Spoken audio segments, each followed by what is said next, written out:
The word paranoid echoed in my ears, a constant grating reminder of my growing unease.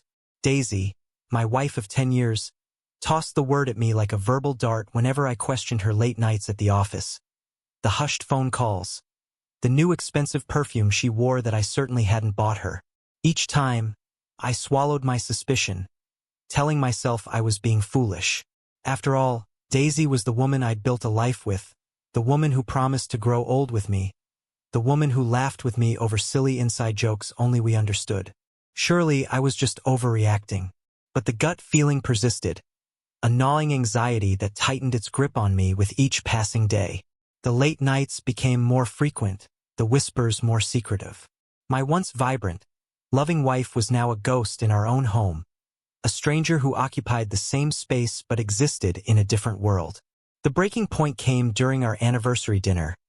Daisy claimed she had a work emergency and canceled our reservation at the last minute. That night, something inside me snapped. I couldn't ignore the glaring red flags anymore. My trust, once a sturdy oak, had been whittled down to a fragile twig. Fueled by a desperate need for answers, I purchased a small, inconspicuous camera and installed it in our living room, a place where Daisy often took her work calls. The guilt gnawed at me. The invasion of privacy a bitter pill to swallow, but I couldn't live in this suffocating uncertainty any longer. The footage I retrieved the next day confirmed my worst fears. Daisy wasn't working late. She was with him, Emmanuel, our neighbor, the man whose barbecues we attended, whose kids played with ours in the backyard, whose wife I considered a friend.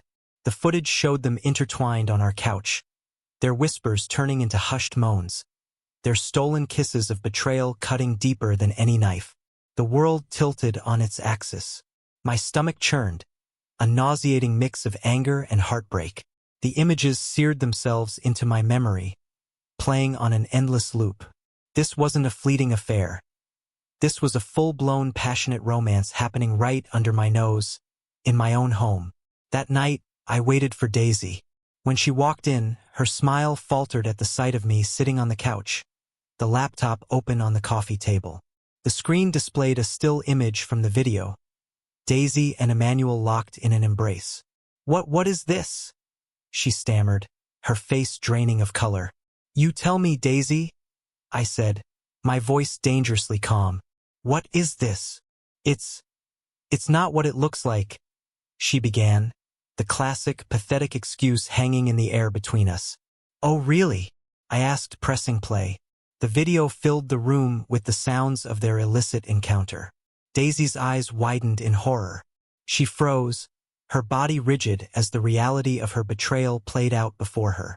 The color drained from her face, leaving her ashen and trembling. The smug confidence she'd worn for weeks shattered into a million pieces. The word paranoid didn't leave her lips. I can explain," she whispered, her voice barely audible. "Explain what, Daisy?" I asked, the anger finally bubbling to the surface. "Explain how you could do this to me? To us? To our children?" Tears streamed down her face, but I felt no sympathy. "It just happened," she sobbed. "Happened?" I scoffed. "This wasn't a one-time mistake, Daisy.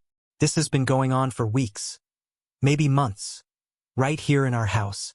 I closed the laptop, the snap of the lid echoing the finality of our situation. "We're done, Daisy. I want you out." The next few days were a blur of packing, lawyers, and hushed conversations with my children, trying to explain the inexplicable. The pain was a constant companion, a dull ache that settled deep in my bones. But I knew I couldn't wallow in self-pity. I had to act. Emmanuel needed to face the consequences of his actions. I found him in his garage, tinkering with his car. He looked up, a smirk playing on his lips, until he saw the fury in my eyes. The smirk vanished, replaced by a look of unease. "We need to talk," I said, my voice low and menacing. He tried to feign ignorance, but I cut him short.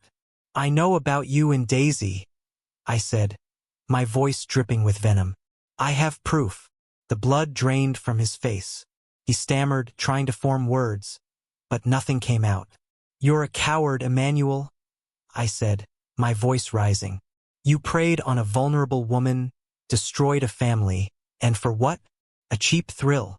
I grabbed him by the collar, shoving him against the wall of his garage. Your wife deserves to know what kind of man she's married to, I snarled.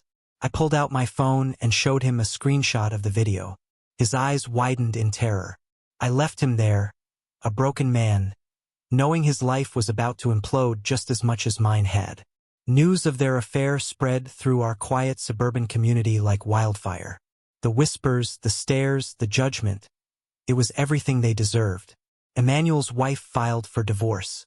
He lost his job. He became a pariah, ostracized by the very community he once called home. Daisy fared no better. The shame and guilt followed her like a shadow. She lost friends, respect, and, most importantly, her family.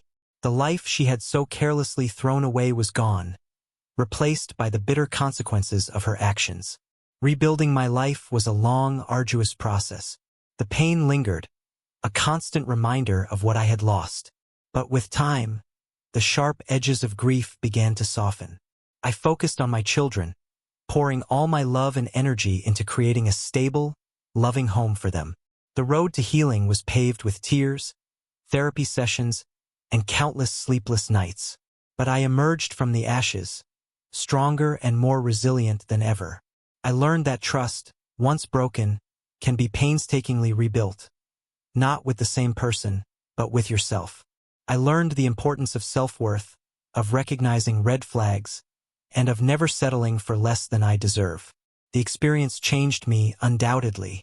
It left scars, but it also gave me a newfound appreciation for honesty, loyalty, and the unwavering power of self-respect. I learned that sometimes, the greatest revenge is not inflicting pain but rising above it, rebuilding your life, and finding happiness again on your own terms. And that, in the end, was the most satisfying revenge of all. So guys, if you all liked today's story, please like the video and subscribe to our channel. And don't forget to press the bell icon. Thank you for watching.